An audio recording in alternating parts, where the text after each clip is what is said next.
Good morning, good afternoon, good evening, folks. Michael Zuber, one rental at a time, back with his Wednesday guest, Mr. Adrian Hernandez. How you doing, sir? Let's go. It's Saturday. I'm excited. Every day is Saturday, brother. Every day is Saturday. Every day is Saturday. So I was lucky enough just to wrap up 3 interviews with Anna Kelly, who is my Wednesday guest right before yours. And she and I were investors during during the Great Recession. And something I thought I would follow that discussion up with you on is, all right, Adrian, you and I, decent investors, we got some stuff today, but let's say we could get in a time machine, keep all of our knowledge that we have now, and bingo bango, it's 2010. We're just dropped into where we were. What are some of the things you might do different? Because I know there's a few things that I would do different, but what would you do different?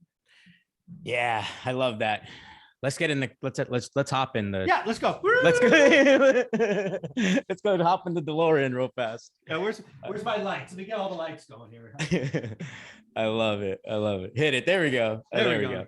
So, I mean, I think the first thing that I would do different, it's interesting because my wife and I have this conversation often. Well, at least once a week, right? And oh, there we go. There we go. We're hopping into the DeLorean. We're going back. Let's go. Yeah. Sorry. I digress. No, I love it. I love it. I would say the biggest thing would be is buying everything that we thought was, well, see, at that time, I didn't know what I knew now, right? So had I know what I know now and looked at every single deal back then, we would have bought everything. I would have, see, at the time I was a real estate agent and I was giving these properties away to other investors. Yeah. Number one, I would have bought them. And number two, I would have switched up the way that I marketed and my approach to sellers. Yeah. See, back then it was just listing. You see, I would have came with them, you know, like we talk about the 9 different degrees of wealth, or you talk about one reno at a time, finding different creative ways to get the deal under contract. I would have been having more of those conversations and buying as many properties as I possibly can while keeping our overhead as low as we possibly could. Yeah. One of the things that I fully admit, knowing that you and I were going to talk about this, so I prepared ahead of time, so I cheated. One thing I did is I didn't change the quality of what I bought. So let me describe what I did there, right? So for 5 years, I'm buying kind of just bread and butter, C+, B-, just middle of the road stuff. But what I could have been buying is Class A stuff, because in my market, the Class A and Class B stuff kind of fell the same. So for a while there, and again, I'm looking back and we did okay. I'm just going, hey, if we could do it again, we could do it better. Right. So like, for example, I was buying houses repeatedly for under 50 grand, but again, it was the B stuff. If I would have been happy buying the 75 or 80, or dare I even say 90 grand, we would have done even better. Yeah. I could have bought Class A stuff. And again, the Class B stuff has gone up 400%.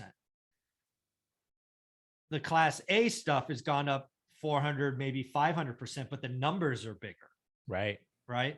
So the first thing I know I would do different today is I would go shopping in the Class A neighborhoods. I would buy less, but better. That would be the first thing I would do. And then the second thing I would do, and it'd be very closely, I would start raising capital earlier, right? I started raising private capital probably 2012 by accident. I was basically telling everybody, look at all these houses I'm buying. It's crazy.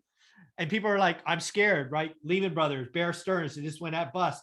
Basically take my money and I'll pay 10. I was paying 10%. I would have raised money earlier. Private money, my network, one loan, one property. I wouldn't have pooled cap, none of that stuff. None of that, none of that big like syndication stuff. It's just not who I am. But I would have raised more and I would have done nicer stuff. Those are the first 2 things that jump out at me. Yeah.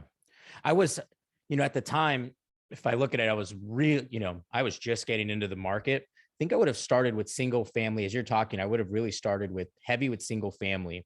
And then towards 2015, 2014, exchange those for 20 unit, 17 units, 30 units, 40 units. Now that, as we're talking, I mean, you see yes, there was that patch of COVID, right? Where they weren't paying, but those that withstand the storm. Yeah. they're on the huge upside right now, which is interesting. Yeah, that's my next one. That's exactly it. Again, we did it by accident. It was just kind of, we were running around trying to pick up all the stuff we could. And we picked up a couple of apartments, right? An 18, a couple of 10s, which was really a 20, by accident.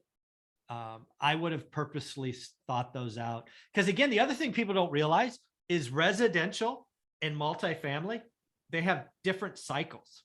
Yep. People talk about a real estate market like it's all the same. Oh my God, it's not the same. The lending is not the same. The value is not the same. What is hot, what is not the same. Right. You know, and again, wrote about it in my first book, how we 1031 out of houses into apartments at the perfect time. Still would have done that, but I would have gone nicer. And then as those nicer stuff ran up, I might have flipped into nicer apartments. The big thing for me is I would have gotten less, but nicer is kind of my big takeaway. And rose probably 5, 6, 7x, maybe even say 10x, given that book title, amount of private capital. So we would be bigger today and we'd have nicer stuff today is my biggest takeaway from if I had to do it again today. Yeah, I love that. I love that. And for agents, right? For those of us that maybe on the agent and or wholesaler end, start to think about what Michael's saying, because we still have an opportunity, right? We still have an opportunity. And there's another video that we did that talks about this. So go back and, watch that, because we go in depth on what the tools that we've learned, how we can implement those moving forward if things were to change. So, for agents and those of you that are on, boots on the ground, biggest thing that, if I look back, it would be the skill set, and it would be learning and reading books, learning things and reading books that I'm just now getting turned on to. I'm just now getting exposed to that I wish I would have read and been exposed to back then. Yeah, think about agents, because again, I've had the luxury of thinking about this for a while. So it's kind of similar to today. Back in 2006, before this all blew up, there was a record number of licensed real estate agents, right? California Associations, National Association, highest, I don't know, associates or whatever the count is, more than ever before. Oh, by the way, we broke that record right now. We have it again. It's back. It's back and it's bigger. But if you go to 2008, 9, I don't know what it was, 30% left. This is what I want to tell you. If I was an agent, right? You're coming out of this, you know it, you have inventory, you have a network. Realize that maybe your commissions go down. But what I would have told an agent, because again, I knew agents that were making hundreds of thousands of dollars selling short sales. You should have been buying, agents. Yes. Yeah, exactly my point. Exactly. Yeah. And those that had REO accounts. Oh my goodness. Yes. They were getting properties at $20,000, $30,000, $40,000, right? You should have bought every single one. So as I look at it, right, I think a lot of us would maybe say control our lifestyle, right? Would be something that if we look back at would be control the lifestyle. So we don't ever have to get to that point. Yeah. And it's interesting. Yeah, that's a good point. Again, the other thing to realize as an agent, as I'm kind of revisiting 06 pre-collapse with today, the agents that adjusted their lifestyle down first, right? They lowered their overhead, to your earlier comment. It made it easier to get, because there will be bad times if it happens again, where transactions stop, a la Q4 2018. We didn't really have price drops, but transactions stopped. Right. So again, sometimes you got to, sell, give back the third car. You don't need it. Stop flexing, right? You don't need the third vacation house. Reduce the lifestyle so that you can get through it and you come out stronger. Trust me. Right. You get through the bad times and come out the other side, you're a legend. Yep. And control the leverage, right? Control the leverage.